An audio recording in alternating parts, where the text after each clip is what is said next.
श्री कृष्ण गोविंद हरे मुरारे, हे नाथ नारायण वासुदेव। श्रावण मास की शुक्ल पक्ष की पुत्रदा एकादशी का महात्म्य। युधिष्ठिर ने पूछा, मधुसूदन, श्रावण मास के शुक्ल पक्ष में किस नाम की एकादशी होती है? कृपया मेरे सामने उसका वर्णन कीजिए। भगवान श्री कृष्ण बोले, राजन, प्राचीन काल की बात है। द्वापर युग के प्रारंभ का समय था।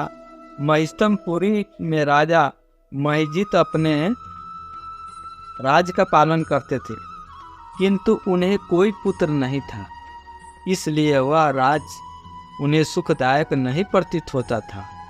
अपनी अवस्था अधिक देख राजा को बड़ी चिंता हुई। उन्होंने प्रजा वर्ग में बैठकर इस प्रकार कहा, प्रजाजनों, इस जन्म में मुझसे कोई पातक नहीं हुआ। मैंने अपने खजाने में अन्याय से कमाया हुआ धन नहीं जमा किया है। ब्राह्मणों और देवताओं का धन भी मैंने कभी नहीं दिया है। प्रजा का पुत्रवत पालन किया, धर्म से पृथ्वी पर अधिकार जमाया तथा दुष्टों को वे बंधु और पुत्रों के समान ही क्यों न हो दंड दिया। शिष्ट पुरुषों का सदा सम्मान किया और किसी को द्वेष पात्र का नहीं समझा। फिर क्या कारण है जो मेरे घर में आज तक पुत्र उत्पन्न नहीं हुआ? आप लोग इसका विचार करें। राजा के ये वचन सुनकर प्रजा और पुरोहितों के साथ ब्राह्मणों ने उनके हित का विचार करके गहन वन में प्रवेश किया। राजा का कल्याण चाहने वाले वे सभी लोग इधर उधर घूमकर ऋषि सेवित आश्रमों की तलाश करने लगे। इतने में ही उन्हें मुनिश्रेष्ठ लोमस जी का दर्शन हुआ। लोमस जी धर्म के तत्वज्ञ, संपूर्ण शास्त्रों के विशिष्ट विद्वान, दीर्घ आयु और महात्मा हैं। उनका शरीर लोम से भरा हुआ है। वे ब्रह्मा जी के समान तेजस्वी हैं। एक एक कल्प बीतने पर उनके शरीर का एक एक लोम विशीर्ण होता है, यानी टूटकर गिरता है। इसलिए उनका नाम लोमस हुआ है। वे महामुनि तीनों कालों की बातें जानते हैं। उन्हें देखकर सब लोगों को बड़ा हर्ष हुआ।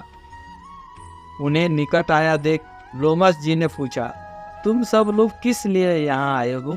अपने आगमन का कारण बताओ। तुम लोगों के लिए जो हितकर कार्य होगा उसे मैं अवश्य करूँगा।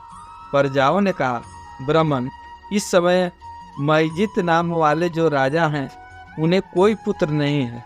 हम लोग उन्हीं की प्रजा हैं जिनका उन्होंने पुत्र के भांति पालन किया है। उन्हें पुत्रहीन देख उनके दुख से दुखित हो हम तपस्या करने का दृढ़ निश्चय करके यहाँ आए हैं। द्विजितम, राजा के भाग्य से इस समय हमें आपका दर्शन मिला है।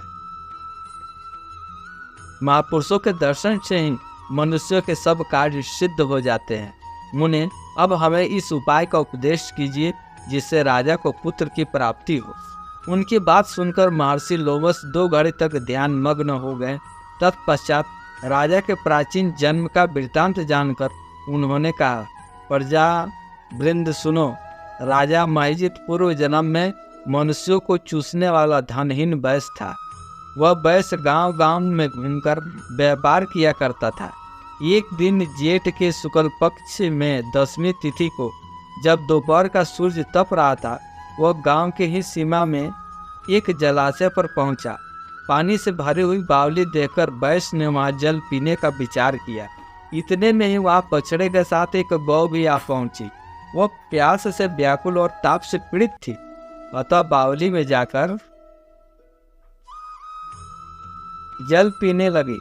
वैश्य ने पानी पीती हुई गाय को हाँक कर दूर हटा दिया और स्वयं पानी पिया। उसी पाप के कर्म के कारण राजा इस समय पुत्रहीन हुए हैं। किसी जन्म के पुण्य से इन्हें अकंटक राज की प्राप्ति हुई है। प्रजाओं ने कहा, मुने, पुराण में सुना जाता है कि प्रायश्चित रूप पाप से पुण्य से पाप नष्ट हो जाता है। अतः पुण्य का उपदेश कीजिए जिससे उस पाप का नाश हो जाए। लोमस जी ने कहा, प्रजाजनों, श्रावण मास के शुक्ल पक्ष में जो एकादशी होती है वह पुत्रदा के नाम से विख्यात है। वह मनोवांछित फल प्रदान करने वाली है। तुम लोग उसी का व्रत करो। यह सुनकर प्रजाओं ने मुनि को नमस्कार किया और नगर में आकर विधि पूर्वक पुत्रदा एकादशी के एकादशी के व्रत का अनुष्ठान किया। उन्होंने विधि पूर्वक जागरण भी किया और उसका निर्मण पूर्ण राजा को दे दिया। तत्पश्चात रानी ने गर्भ धारण किया और प्रसव का समय आने पर बलवान पुत्र को जन्म दिया। इसका महात्म्य सुनकर मनुष्य पाप से मुक्त हो जाता है तथा ये लोक में सुख पाकर परलोक में स्वर्गीय गति को प्राप्त होता है। जय जय श्री राधे।